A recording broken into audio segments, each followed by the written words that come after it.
Hello students, bless you all. हम लोगों ने चैप्टर 16 तक के क्वेश्चन आंसर और उसके एक्सप्लेनेशन पार्ट को ऑलरेडी पढ़ लिया है तथा चैप्टर 17 के क्वेश्चन आंसर को भी हमने पढ़ लिया है। और आज के इस वीडियो में हम चैप्टर 17 जिसका नाम है भोला राम का जीव, इस चैप्टर के एक्सप्लेनेशन पार्ट को पढ़ेंगे। तो चैप्टर को स्टार्ट करने से पहले हम इस चैप्टर के जो राइटर हैं हरिशंकर परसाई जी, उनके बारे में थोड़ा सा जानेंगे। फिर हम अपने चैप्टर को अपने चैप्टर के विषय में जानेंगे, फिर उस चैप्टर को एक्सप्लेन करेंगे। ठीक है।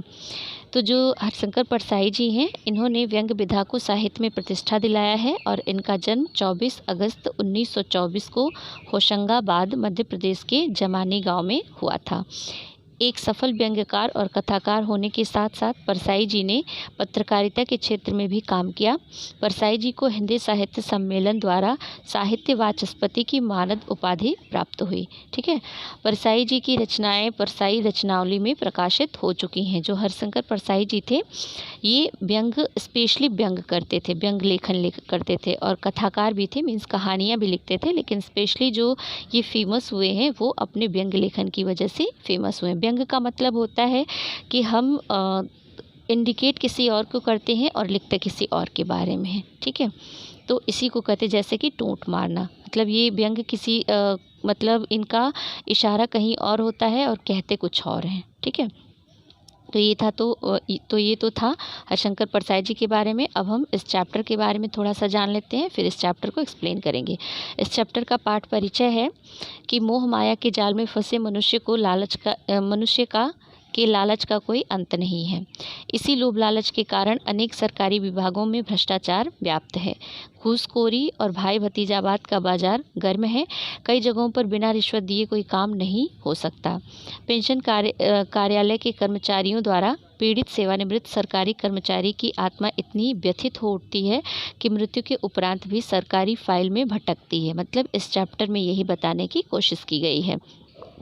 नेक्स्ट है इस चैप्टर का जो जीवन मूल्य है वो है कि बिना लोभ लालच के नियमों के अनुसार काम होने पर सारा समाज सुखी व सुंदर होगा। मतलब अगर हम घूसखोरी और लालच के भावना को त्याग देंगे तो हमारा जो समाज है, जो हमारी दुनिया है, जो हमारा विश्व है, वह एकदम से सुंदर बन जाएगा और हमेशा सुखी रहेगा। और लास्ट में मैं एक क्वेश्चन भी पूछूंगी, उसका आंसर भी आपको कमेंट बॉक्स में देना रहेगा। ओके स्टूडेंट्स, तो अब हम अपने चैप्टर को स्टार्ट करेंगे। तो चलिए अब हम अपने चैप्टर को स्टार्ट करते हैं। भोला राम का जीव। ऐसा कभी नहीं हुआ था धर्मराज, क्या कभी नहीं हुआ था, ये हम चैप्टर को पढ़ने के बाद जानेंगे। धर्मराज लाखों वर्षों से असंख्य आदमियों को कर्म और सिफारिश के आधार पर स्वर्ग या नर्क में निवास स्थान अलॉट करते आ रहे थे, पर ऐसा कभी नहीं हुआ था। क्या नहीं हुआ था, अभी भी सस्पेंस है। सामने बैठे चित्रगुप्त बार बार चश्मा पोंछ, बार बार थूक से पन्ने पलट रजिस्टर देख रहे थे। गलती पकड़ में ही नहीं आ रही थी। आखिर उन्होंने खींचकर रजिस्टर इतने ज़ोर से बंद किया कि मक्खी चपेट में आ गई। उसे निकालते हुए वह बोले, महाराज रिकॉर्ड सब ठीक है। भोला राम के जीव ने 5 दिन पहले देह त्यागी और यमदूत के साथ इस लोक के लिए रवाना भी हुआ, पर यहाँ अभी तक नहीं पहुँचा। तो चित्रगुप्त कौन है? यमराज के सेक्रेटरी हैं, जो जीवों के मृत्यु का और जन्म का लेखा जोखा रखते हैं। ठीक है। तो वहाँ पे कुछ मिसिंग लग रहा था। क्या मिसिंग था समझ में ही नहीं आ रहा था। आखिरकार जब उनको बहुत तेज़ गुस्सा आया तो उन्होंने रजिस्टर को बहुत ज़ोर से बंद किया, और जब उन्होंने रजिस्टर को बंद किया तो उसकी चपेट में मतलब एक मक्खी आ गई। और मक्खी को निकालने के लिए जब उन्होंने रजिस्टर को खोला फिर से, तो उन्हें अपनी गलती पकड़ में आ गई और उन्होंने कहा कि गलती तो कहीं पे नहीं हुई है, लेकिन भोला राम नाम का कोई जीव है जिसने 5 दिन पहले देह त्यागी और वह यहाँ के लिए रवाना भी हुआ था, लेकिन अभी तक वो यहाँ पर पहुँचा नहीं है। तो धर्मराज ने पूछा, और वह यमदूत कहाँ है? महाराज वह भी लापता है। ऐसा चित्रगुप्त ने कहा कि महाराज वह भी लापता है, मतलब यमदूत भी अभी तक नहीं आया है। इसी समय द्वार खुले और एक यमदूत बहुत बदहवास सा वहाँ आया। उसका मौलिक कुरूप चेहरा परिश्रम, परेशानी और भय के कारण और भी विकृत हो गया था। उसे देखते ही चित्रगुप्त चिल्ला उठे, अरे तू कहाँ रहा इतने दिन? भोला राम का जीव कहाँ है? यमदूत हाथ जोड़कर बोला, दया निधान, मैं कैसे बतलाऊं कि क्या हो गया। आज तक मैंने धोखा नहीं खाया था, पर इस बार भोला राम का जीव मुझे चकमा दे गया। 5 दिन पहले जब जीव ने भोलाराम की देह त्यागी, तब मैंने उसे पकड़ा और इस लोक की यात्रा आरंभ की। नगर के बाहर ज्यों ही मैं उसे लेकर तीव्र वायु तरंग पर सवार हुआ, त्यों ही वह मेरे चुंगल से छूटकर न जाने कहाँ गायब हो गया। इन 5 दिनों में मैंने सारा ब्रह्मांड छान डाला, पर उसका कहीं पता नहीं चला। मतलब अभी चित्रगुप्त जी और यमराज दोनों लोग बातें कर ही रहे होते हैं कि तब तक जो यमदूत गायब था वो भी आ जाता है और उसे देख करके चित्रगुप्त आश्चर्य से पूछते हैं कि तुम इतने दिन तक कहाँ थे। तो वह हाथ जोड़कर बोला कि दया निधान मतलब किसको, जैसे यमराज को उसने कहा कि दया निधान, अब मैं कैसे क्या बतलाऊं कि मतलब इतना यहाँ पे नौकरी करते करते मैं बूढ़ा हो चुका हूँ, लेकिन आज तक कभी भी मेरे हाथ से जीव नहीं छूटे, परंतु भोलाराम का जीव मुझे चकमा देकर कैसे छूट गया मुझे समझ में ही नहीं आ रहा था। इसके लिए उसने क्या किया, पूरे ब्रह्मांड को भी छान मारा, परंतु कहीं भी भोलाराम का जीव उसे नहीं मिला। धर्मराज क्रोध से बोले, मूर्ख, जीवों को लाते लाते बूढ़ा हो गया, फिर भी एक मामूली बूढ़े आदमी के जीव ने तुझे चकमा दे दिया। मतलब धर्मराज को उस पर गुस्सा आया और उन्होंने भला बुरा कह दिया। दूत ने सिर झुकाकर कहा, महाराज, मेरी सावधानी में बिल्कुल कसर नहीं थी। मेरे इन अभ्यस्त हाथों से अच्छे अच्छे वकील भी नहीं छूट सके, पर इस बार तो कोई इंद्रजाल ही हो गया। अच्छे अच्छे वकील का मतलब, वकील से मतलब यहाँ पर ये है कि वकील जो होते हैं वो बहुत ही शातिर होते हैं, वो कभी भी बाजी पलट देने वाले होते हैं। लेकिन उस यमदूत के हाथ से वकील जैसे लोगों की भी आत्माएं नहीं बच पाई थी, परंतु भोलाराम जैसे गरीब और बूढ़े आदमी की आत्मा ने कैसे उसे चकमा दे दिया, उसे समझ में नहीं आया। चित्रगुप्त ने कहा, महाराज, आजकल पृथ्वी पर इस प्रकार का व्यापार बहुत चल रहा है। लोग दोस्तों को फल भेजते हैं और वे रास्ते में ही रेलवे वाले उड़ा लेते हैं। हौजरी के पार्सलों के मोजे रेलवे अफसर पहनते हैं। मालगाड़ी के डब्बे रास्ते में कट जाते हैं। कहीं भोलाराम के जीव को भी तो किसी विरोधी ने मरने के बाद भी खराबी करने के लिए नहीं उड़ा दिया। मतलब उन्होंने मीन्स किसने, चित्रगुप्त ने यमराज से ऐसा कहा। उनको लग रहा था कि जो पृथ्वी पर भ्रष्टाचार पनप रहा है, भ्रष्टाचार हो रहा है, कहीं भोलाराम भी उस भ्रष्टाचार का शिकार तो नहीं हो गया।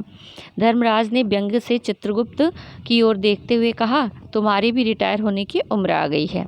भला भोलाराम जैसे नगण्य दीन आदमी से किसी को क्या लेना देना। मतलब भोलाराम तो किसी काम का नहीं था, उसके पास ना पैसे थे ना पावर था, तो उससे किसी को क्या लेना देना। इसी समय कहीं से घूमते फिरते नारद मुनि वहाँ आ गए। धर्मराज को गुमसुम बैठे देख बोले, क्यों धर्मराज, कैसे चिंतित बैठे हैं? क्या नर्क में निवास स्थान की समस्या अभी हल नहीं हुई? नर्क में निवास स्थान की का मतलब कि पृथ्वी पर, मतलब कि पृथ्वी पर जनसंख्या अधिक बढ़ रही है और ज़मीन कम पड़ रही है। नारद जी के कहने का मतलब ये था। तो यमराज जो जी हैं उनको पृथ्वी का सारा लेखा जोखा रखना होता है, तो नारद जी ने उनसे पूछा। धर्मराज ने कहा, वहाँ की समस्या तो कभी की हल हो गई मुनिवर। नर्क में पिछले सालों में बड़े बड़े गुड़ी कारीगर आ गए हैं। बड़े बड़े गुड़ी कारीगर आ गए हैं। कई इमारतों में के ठेकेदार हैं जिन्होंने पूरे पैसे लेकर रद्दी इमारतें बनाई। बड़े बड़े इंजीनियर भी आ गए हैं जिन्होंने ठेकेदारों से मिलकर भारत की पंचवर्षीय योजनाओं का पैसा खाया। ओवरसीयर हैं, बड़े ओवरसीयर हैं जिन्होंने उन मज़दूरों की हाजिरी भरकर पैसा हड़पा जो कभी काम पर गए ही नहीं। उन्होंने बहुत जल्दी नर्क में नई इमारतें तान दी हैं। वह समस्या तो हल हो गई। भोलाराम नाम के एक आदमी की 5 दिन पहले मृत्यु हुई। उसके जीव को यह दूत यहाँ ला रहा था कि जीव इसे रास्ते में चकमा देकर भाग गया। इसने सारा ब्रह्मांड छान डाला, पर वह कहीं नहीं मिला। अगर ऐसा होने लगा तो पाप पुण्य का भेद ही मिट जाएगा। मतलब धर्मराज का मतलब यमराज ने नारद जी से कहा कि व्यंग करते हुए कहा कि जो पृथ्वी पर है घूसखोरी और पैसे लेने की जो फितरत है वो बढ़ती जा रही है। मतलब इमारतों का जो सिलसिला है, इमारतों का जो मसला था वो हल हो चुका है, क्योंकि ख़राब सामान डाल करके ऐसे ऐसे इंजीनियर आ गए, ऐसे ऐसे ओवरसीयर आ गए हैं कि ख़राब इमारतें डाल करके और उन मज़दूरों का भी पैसा, उन मज़दूरों की भी हाज़िरी लगा करके पैसा हड़प लेते हैं जो कभी काम पर ही नहीं जाते, मतलब उनका पैसा, उनकी हाजिरी वहाँ पर दिखा करके उनका पैसा भी हड़प लेते हैं। धर्मराज ने एक तरह से व्यंग करते हुए नारद जी से, पृथ्वीवासियों के ऊपर व्यंग करते हुए नारद जी से कहा। नारद ने पूछा, उस पर इनकम टैक्स तो बकाया नहीं था, हो सकता है उन लोगों ने रोक लिया हो। चित्रगुप्त ने कहा, इनकम होती तो टैक्स होता, भुखमरा था, मतलब अगर उसके पास पैसे होते तब तो टैक्स भरना होता, उसके पास तो पैसे ही नहीं थे। नारद बोले, मामला दिलचस्प है, मतलब उनको लगा, उन्होंने कहा कि मतलब ये इंटरेस्टिंग मामला है। अच्छा, मुझे उसका नाम पता तो बतलाओ, मैं पृथ्वी पर जाता हूँ। चित्रगुप्त ने रजिस्टर देकर बताया, भोलाराम नाम था उसका। जबलपुर शहर के घमापुर मोहल्ले में नाले के किनारे एक 1.5 कमरे के टूटे फूटे मकान में वह परिवार समेत रहता था। उसकी एक स्त्री थी, 2 लड़के और 1 लड़की। उम्र लगभग 60 साल। सरकारी नौकरी था, 5 साल पहले रिटायर हो गया था। मकान का किराया उसने 1 साल से नहीं दिया था, इसलिए मकान मालिक उससे निकालना चाहता था। इतने में भोलाराम ने संसार ही छोड़ दिया। आज 5वां दिन है। बहुत संभव है कि अगर मकान मालिक वास्तविक मकान मालिक है तो उसने भोलाराम के मरते ही उसके परिवार को निकाल दिया हो, इसलिए आपको परिवार की तलाश में काफ़ी घूमना पड़ेगा। चित्रगुप्त ने ऐसा व्यंग करते हुए कहा, क्योंकि पृथ्वी पर जो मकान मालिक हैं वो किराएदारों का काफ़ी शोषण करते हैं। अगर मतलब उनको पैसे टाइम टू टाइम नहीं मिलते हैं तो उनको थोड़ी सी भी दया नहीं आती है और वो उनको निकाल फेंकते हैं घर से बाहर। तो चित्रगुप्त ने भी नारद जी को कुछ ऐसा ही समझाते हुए कहा।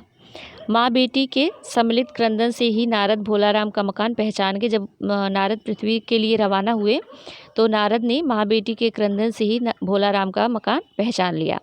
द्वार पर जाकर उन्होंने आवाज़ लगाई, नारायण नारायण। लड़की ने देखकर कहा, आगे जाओ महाराज। नारद ने कहा, मुझे भिक्षा नहीं चाहिए, मुझे भोलाराम के बारे में कुछ पूछताछ करनी है। अपनी माँ को ज़रा बाहर भेजो बेटी।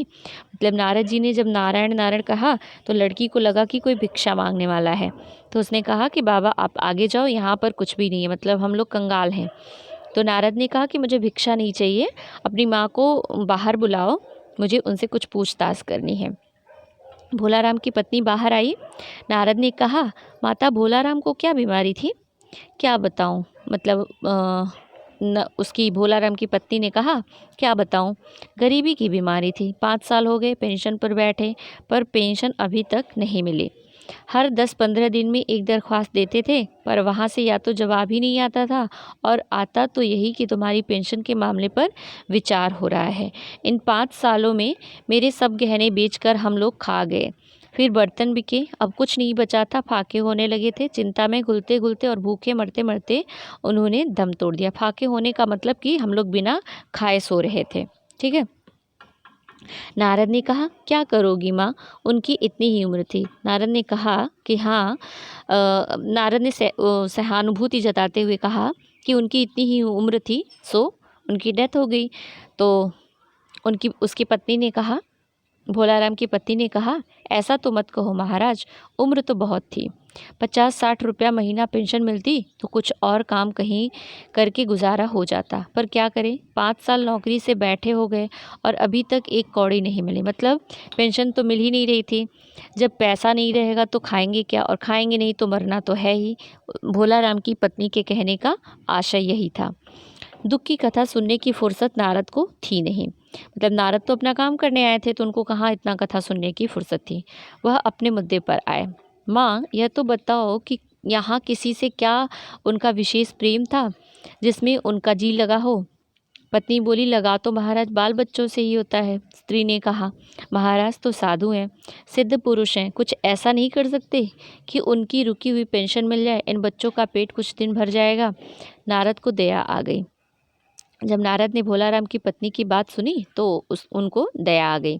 वह कहने लगे, साधुओं की बात कौन मानता है। मेरा यहाँ कोई मठ तो है नहीं, फिर भी मैं सरकारी दफ्तर में जाकर कोशिश करूँगा।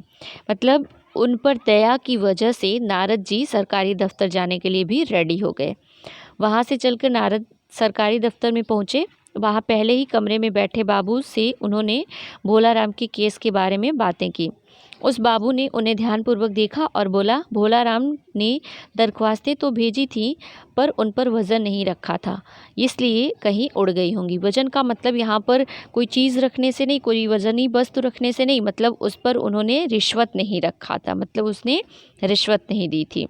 नारद ने कहा, भाई ये बहुत से पेपर वेट तो रखे हैं, इन्हें क्यों नहीं रख दिया? बाबू हंसा, आप साधु हैं, आपको दुनियादारी समझ में नहीं आती, दरख्वास्तें पेपर वेट से नहीं दबती।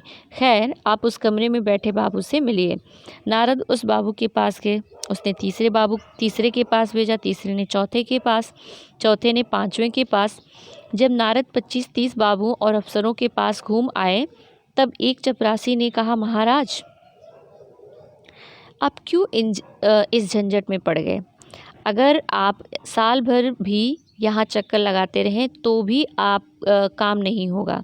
आप तो सीधे बड़े साहब से मिलिए, उन्हें खुश कर लिया तो अभी काम हो जाएगा। नारद बड़े साहब के कमरे में पहुँचे। बाहर चपरासी ऊँघ रहे थे, इसलिए उन्हें किसी ने छेड़ा नहीं।